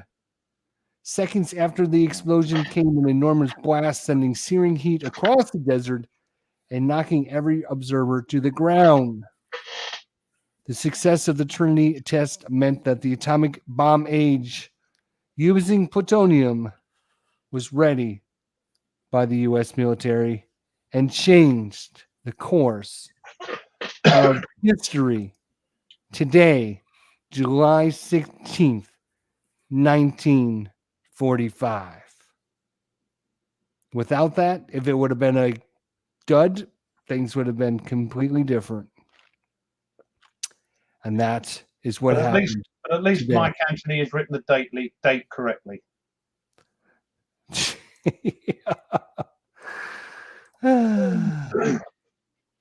one says he always recognizes the tower. So here's another interesting one. These, I came across this other picture. These, this one here. Let me show you this because this is kind of interesting. These pictures there are, let me get the actual terminology correct for you guys. I'd like one of them chairs for me gaming thing. Great. These are what they call the Cauldron Girls monitoring mass spectrometers during the Manhattan Project. I've used them, but they weren't that big. Look at the size of these. Look at the size of those computers that these, and they would just sit there and monitor while they were doing the different tests and stuff. And Wow, look at the size of these computers. And nowadays, you could probably put that whole room in like the palm of your hand. Well, they're The mass spectrometers, and when I processing used them, they power were back sort of then. that big, So Yeah. So that was what happened today in July history for me. How about yourself? Who wants to go next? I'll go because I have one that has a mythbuster to it. Oh. So 16 July 1779. oh, here we go again. Right, go on. I'll take the Mickey on this one. General Anthony Wayne launched a successful attack against Stony Point, New York. A quote from him at this point was, "Give me the order and I'll storm hell." Now, everybody believes this because it was a really hard to get up and things like that. So it was like really damaged. They had no bullets and they were just had their bayonets. So it was Was a this night. the man who was nicknamed afterwards Mad? Yes. Yes. But they say this is why he got his name of Mad Anthony Wayne. That is incorrect, actually. Ah. It goes back to earlier when he had units that actually somebody got in trouble with the civil authority where they were at, and so his friend tried to get Anthony Wayne to help him out, and he said, "Well, if I get you, I'm gonna flog you." And he's like, that Anthony is mad. So that's how it kind of stuck, is because of that, not because of anything on the battlefield. So that's Anthony Wayne is one of kind of my idols. He's a very interesting character in history that I don't think it's enough learning about, because he's a great military general, but a really bad person that struggles in his personal life. Being mad. If he wasn't mad, but he was the first congressperson to be removed from office due to fraud. So a typical politician then. Yep, typical politician. Yep. Yeah. As somebody said earlier, anybody that wants to be in politics automatically should be removed from politics. That's our bill. That's big yin. That is. Yep. So that was mine. So that was kind of one of those, you've learned something today that you did not know. Wow. All right. Well, I was going to pick that one, but of course it happened on yesterday. It happened overnight. Yeah. All right. So they actually did a raid overnight on the 15th to the 16th. So yeah. Well, I'm going to do sort of more like rough headlines rather than go into things, because there's a few things that happened that are quite interesting. First one is nothing to do with military war, but it happened on this day in 1439. And you'll never guess what it was. 1439, getting on for 20 to 3. Kissing was banned. I saw that. Yeah. I saw that. And I thought, this is 14. This close to doing that one. Oh, right. And the reason was because at that time in Europe, it was the plague. And they thought, we're not having any of that nonsense going on and spreading it. So, yeah, I thought that was quite funny. But the first sort of military thing, 1862, during the old American Civil War, your Congress establishes the rank of Rear Admiral for the first time. We'd had it for hundreds of thousands of years. You decided to incorporate that, and the first guy to be given that honor was David G. Farragut. Yeah, and he was the first Rear Admiral. So that was quite interesting. It made me laugh. Took you a while to catch on to that. So, but you caught up. 1863, we're doing American Civil War again. This time it's about a screw sloop called the USS Wyoming, commanded by Captain, can't remember his first name, D. McDougal. It was on the Union side. He fought on the Union side during the American Civil War, and he was sent, or the ship was sent, to the Pacific Ocean to search for the CSS Alabama. And Wyoming eventually ended up on the shores of Japan. I didn't realize it. You just like, what the hell's going on? I didn't realise that this thing was, the Pacific Ocean's big. I grant he's looking for this ship, and he ends up. And he goes, "What's over this? What's over there?" So he goes and has a look, and it's Japan, and the Japan have got the ump. They go, "What's he doing?" So he's engaged by the shore guns and ships. But actually, the Wyoming won the battle, and that's the first ever United States naval victory over Japan in the Battle of Shimonoseki Straits. So so that happened in 1863. We move along now to 1912, and this is sort of goes with games we've been playing.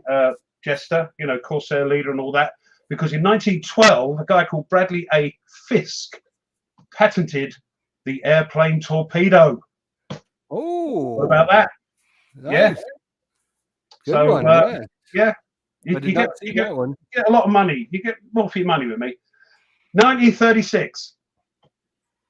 That's when a well-planned uprising by the nationalist rebels against the Republican government of Spain began this day, 1936, sparking the old Civil War that went on to 1939, where Germany's Luftwaffe learnt their trade. And of course, the nationalists won, and Francisco Franco assumed power. And talking about the Germans, in 1940, on this day, 16th of July, Adolf Hitler ordered preparations to begin on the invasion of England, Operation Sea Lion. On this day, he said that'd be a good idea. Also, in 1945, not only was the first atomic bomb let off, yes, Tsar Nicholas and his family. There's loads of stuff happening today. 1945, the leaders of the three Allied nations, old Winnie, Harry, and Joseph, gathered in the German city of Potsdam to decide the future of a defeated Germany. And just to finish off, one last thing, not military again, but it was also on this day, Apollo 11, with Neil Armstrong, Buzz Aldrin, and Michael Collins lifted off from Cape Kennedy in Florida at 9:32 a.m. local time. There we go. Towards the moon. No, South Carolina. No, of course, the moon. Yeah, so yeah. Lots of stuff going on. Lots of stuff. Yeah, that was really good, Ruff. You did your homework. I'm very impressed. Yeah, it's all little bits, the old airplane torpedo that we know on Air Corsairs and things. That's cool. Yeah, that's cool. Yeah. Some of this I'd seen, some I didn't see, so that's good though. Yeah. I get the whole gambit of everything. Yeah. You'd be speaking German right now if it wasn't for us, but we'll won't worry about that. Well, to be discussed. Anyway. See, as John Wayne said in The Longest Day, they were all cocky, these paratroopers. They come over and they said, look, he said, these guys have been in it since 1939 and we're the late boys, yeah? So show some respect, or words to that effect. So rock on. What is that behind you? I've been meaning to ask you that, Ruff. What is that behind you? This is what I'm still trying to get the rules down. This is Operation Theseus. So I want to start recording next week, which is the VUCA simulation game. It looks cool. I mean, if you've got the games, or if you haven't got the games, you've got Aachen crossing, Aachen. You've got Boog River, and you've got this one. They're all very similar, but each one has got something different in it. Like Boog has got, like, you can get them in boats, little canoes, and get them across the Boog River, the Germans, little things. This one's got minefields, of course, so you've got to get into the minefield and then you've got to breach them. So it's because it's the Gazala 42 thing. And then after that, I'm going to be playing Zero Leader. I can't wait for that. Going back to my roots with a DVG game. Zero Leader. Yeah. Well, you can be doing Zero, and I'm going to be doing Corsair Leader. Did you guys ever get the chance to watch my Corsair Leader? I did. I watched it. Yeah. Looks cool. Are you enjoying it? I know you say you are. Are you enjoying it? Yeah, it was fun. I didn't want to get a series started and then find out I was screwing it all up. So I was waiting for feedback, and I never. You're going to screw things up. There's little things you forget. No. I don't screw anything up. Come on now, you know better than that. Come on, Ruff. All right, I'm talking about me. I know. Right. I don't screw anything up. Sorry, I was talking about me. I was trying to reflect the blame. There. That would be cool, right? It's too bad there isn't a way to like link them together. You can link them together. Oh, can you? Yeah, Zero Leader has rules to link them together. Oh, I didn't know that. Yeah, mine's still in the shrink wrap, so you play the two games separately. So the guy that's playing Corsair Leader will pick just like normal. You'll pick both the same scenario, okay. and you'll see that one is better off than the other depending on what year it is. And then the American or the Allies you'll pick your target, and you play. The other person plays the other side sort of thing, and then the Japanese player will pick their target, and then it's you on the defensive.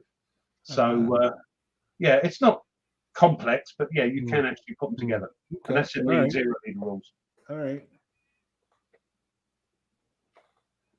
right, sounds good. Yeah, Tony, what are you doing? What do you got going on? More of the Point Blank. Love that game. Is so much fun. It's probably probably gonna be my number one game this year. See, this is the thing, and it's shiny comes along. And I know. To go to 10 games. I now, don't see Tony. You're such a rookie, right? You put it out there now, right? So if things change between now and December, I did say probably. By the way, I did not say it is. I said it probably will be my number one game unless something else comes out. Unless I get Mr. President in my hands, and then it might be which one. I don't know. Those two, but the Point Blank, I'm just having a blast with it. It's so much fun because you two seem to be having great fun with it. Yeah, it's a good game. And then I still have Panzer Grenadier. I've finished my ATS, so now I can actually work on that because that's a 30-turn scenario, and I'm on turn 3. So I'm going to record probably the first 7 to 10 turns, and then I'll go to an AAR for the rest of the game because it goes a lot faster when you're not videoing. Yeah. Hey, Philip, how you doing, buddy? Good to see you.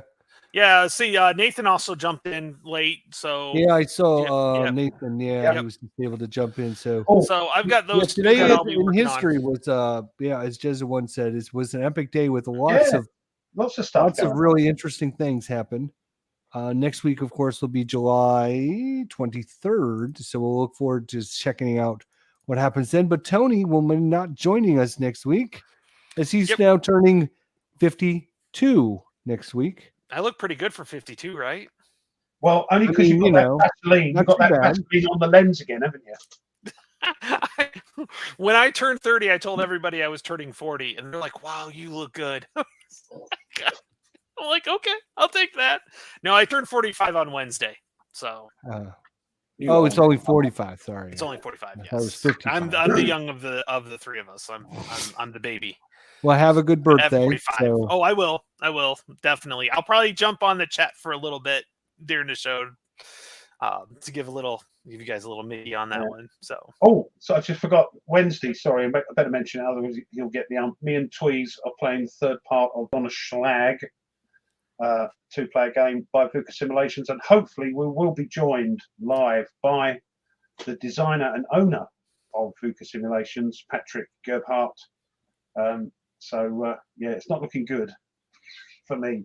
So, well, it's cool that designer and developer and owner comes on, and I mean both for Tony and for you. Yep. So that's cool. Yeah, and as they should, we're playing the game and we're liking it, and they should.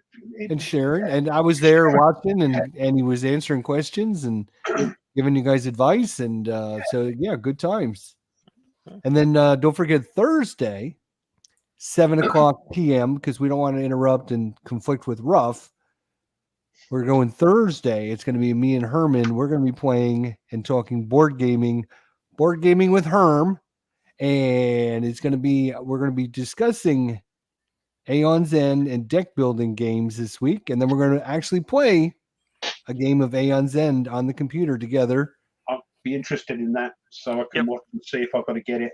And and we'll be able to play that and have a hangout and talk. So come on over at 7:00 on Thursday. It should be a lot of fun and just hang out, talking, watching if we can win or lose.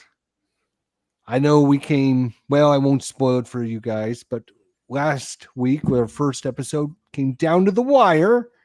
So it was interesting and fun. So hopefully this one will be as interesting and as fun. Now that we don't have Mark there screwing it all up, it should be. He's a nightmare, isn't he? Oh, God bless him. He was great. I love him. You know that. We're just teasing with him. Yeah. And then I'm going to be trying to get some more Corsair Leader. It sounds like everything went okay with that. Yeah. And some definitely. Churchill. I'm really interested in Churchill now because of 1945 and the atomic bomb. You can actually there's a track in Churchill that keeps track of the U.S. progress on that and whether the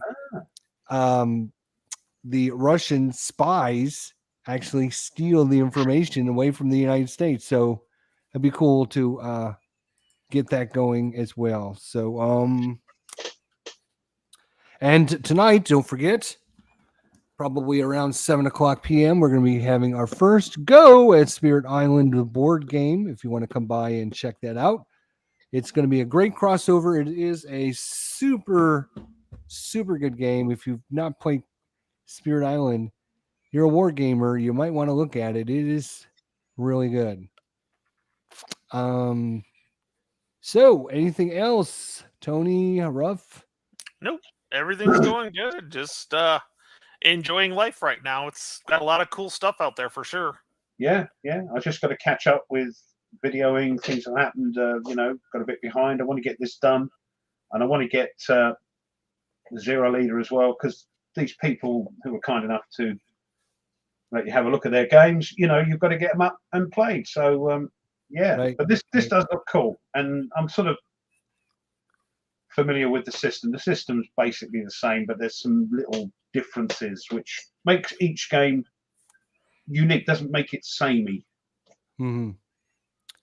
The last bit of personal note is this week, Tuesday, I'm going back to the endocrinologist doctor for the follow-up. So that'll be on Tuesday. So if you think about it, send good thoughts, send some good vibes my way. Hopefully the doctor gives me an all okay and everything looks good, and hopefully we go through that and get the information and get all what we have to go going forward, and hopefully everything is progressing as planned, and hopefully everything comes back, the pathology reports come back negative, and we'll hopefully Tuesday send me some good vibes. So thanks everybody. I appreciate it.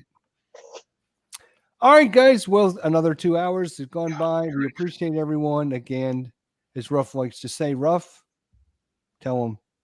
We love you all, and there's nothing you can do about it. Mm-hmm. Amen, brother. Yep. Amen, guys. All right. Everybody have a good week. We'll see everyone back here next week. Same time, same channel. We won't be with Tony. We'll find a sub, and we'll be back then with Ruff, myself, and surprise guest number X47. Hopefully you'll come by and check out who our surprise guest is. And have a great birthday, Tone. Thank you very much. Thank you. Happy 55th.